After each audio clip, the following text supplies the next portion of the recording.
Welcome back to the channel, guys. And yes, guys, the Vanquish, i.e. the Aston Martin Vanquish, is officially returning in a couple months, and nearly 6 years on its own since we've seen the badge on any Aston Martin. And well, it is making a comeback in a big, proper, brash manner because, of course, this is the proper test mule. As you guys can see, obviously a lot of the cues taken from the DB12, the headlights, and for the better part of the looks on their own. But when you take a look at the front bumper, which is completely different than that of the DB12, and of course, towards the rear end, it's got quite a significantly sized ducktail on its own, which actually brings the look together so well on its own. I prefer this look way over the DB12, and of course the DB12 did not have a V12, it had the M177 Mercedes 4-liter twin-turbocharged V8, and of course I prefer the V12s to be in their Grand Tourer, i.e. the DB11s and DB12s or whatever, but sadly the DB11 and especially the DBS Superleggera were the last ever to feature the V12, and of course now currently it is still in production with the proper 5.2-liter twin-turbo V12s going into the Valours, of which only 110 will be made, and of course they made the proper decision to cut out the V12s. But of course, in light of the proper recent events of the stuff happening with Aston, where of course the proper Aston Martin Valkyrie debacle, where people are dropping their allocations and a lot of stuff is going haywire, they literally needed to pull their socks up, and of course people were properly asking for the return of the V12, and of course it may be an exclusive model, but it could very much still be a V12. And well, Aston Martin have listened and they have answered big, because I present to you, ladies and gentlemen, the all new power plant that will power the new Vanquish, i.e. the all new twin turbo V12. Only the horsepower and torque have been revealed. The displacement and all the other tech specs are yet to be revealed, but boy does this sound good. And of course the sound clip is there, which I'll be playing in a minute, but nevertheless this thing is gonna put out a whopping 830 horsepower and can generate a maximum of 1000 Newton meters of torque. Well, Aston Martin chose to listen to the people this time around, and well, by the sound of this, it sounds too good. I don't know if it's the same 5.2-liter twin turbo V12 is completely bumped up in power, but from the post and from the video that Aston Martin posted, it looks like it's a complete brand new V12. And it makes sense, a new Vanquish with a new V12. And of course, let's take a listen to some proper twin turbo V12 bliss.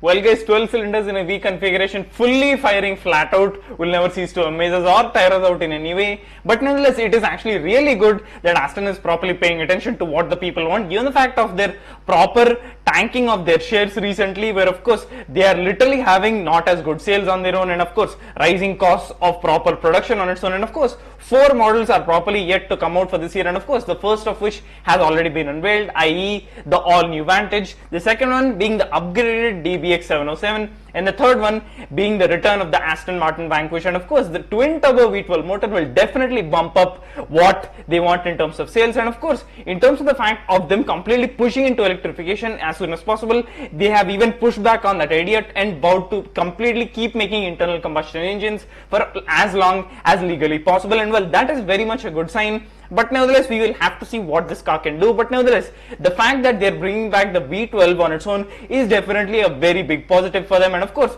it will very much help the company, and as well as the fact of the Aston Martin Valkyrie debacle, of course, where numerous people are properly dropping their allocations in, of course, in the proper enlightenment of some newfound issues, and of course the proper service bills and what all is required to properly keep this thing running, and of course all the costs and all, and there's literally more to the story. But nevertheless, all that stuff will be revealed in due time. But nevertheless, so far, to have the Vanquish back and especially the V12 back is definitely a very big positive. And of course, I mean, the ducktail is what is really pulling me towards it, guys. I mean, the front end is good, the proper different front bumper comparatively towards the DB12, I like it, but the main proper money shot is the rear 3/4 shot, where you can see the proper ducktail, very much reminiscent and similar to the Valour, and that is something that I actually love and completely accentuates the design on a whole nother level. Other than of course having a complete sleek design where it finishes off swiftly and smoothly, this is a complete different spectrum to go on, but nevertheless this actually makes it look way more better, way more sportier, meanwhile maintaining the elegance that every Aston presents you with. And of course the fact that it's got a brand new monstrous twin turbo V12 underneath the bonnet that syncs up all the way, and it can generate a maximum of 1000 Newton meters of torque, and of course 835 horsepower at your disposal. So of course everything so far is looking like a very good positive for Aston Martin, given the fact that their shares recently tanked a bit and due to their extensive losses and the fact of the rising costs of production on its own. But nevertheless, so far with the fact of them completely pushing on the complete electrification plan afar and to completely vow to make internal combustion engines, i.e. V12s, hopefully, and I'm pretty sure they will make V12s because they need to if they want to keep any customers and not literally tank their shares and lose their company. And of course, so hopefully they do keep on making V12s, but they have vowed to keep on making internal combustion engines for as long as legally possible. So that on its own is very much a very big plus point for them, and not to mention the people who will be coming back to see that the V12 is back, not to mention 835 horsepower being right ready at your disposal.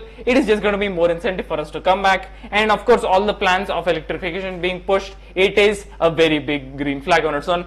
And of course the proper debacle revolving around the Aston Martin Valkyrie, where one incident was all it to completely shatter the prices and eject the Aston Martin Valkyrie into a complete whole other dimension, and not in a good way, where this very specific customer car with only 123 kilometers on the odometer went up for auction at RM Sotheby's in Dubai. And of course to acquire even one of these track ready road legal weapons costs a whopping $3.5 million, and that is the starting price. And this sold, I was expecting this to sell well over 3.5, maybe even 4 to 4.5 million, but sadly this thing sold for just over $3 million.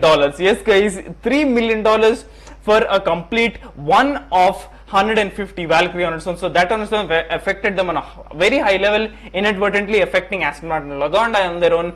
But nevertheless, I mean, they are trying to patch things up, and they are doing it in the right way by reviving the V12, by bringing back the Vanquish, and not to mention the complete beautiful design, of course similar to that of the DB12, but nevertheless it's got a V12, thereby making all the difference in the world to us car guys and petrol heads. It is very much a big dub. And of course the fact of electrification, guys, I mean, let's be honest, if you want the entirety of the whole population of the world to follow in the footsteps and go completely electric, it won't happen by people just shoving the agenda down your throats. So of course everyone has to naturally accept it, and if you just completely force it down people's throats, then you're just going to get the complete opposite and get revolted against. And of course completely getting electrified on its own is not going to happen with the fact of you just forcing the agenda down people's throats. So of course, I mean, we don't want that, even if you force it down our throats, and even if you don't, we'd rather have V12s, V8s, V10s, V16s, or whatever cylinders. We just want an internal combustion engine that revs up and redlines as high as it can. And well, what do you guys think? Let me know your thoughts in the comments below. And of course guys, once again, the beautiful design,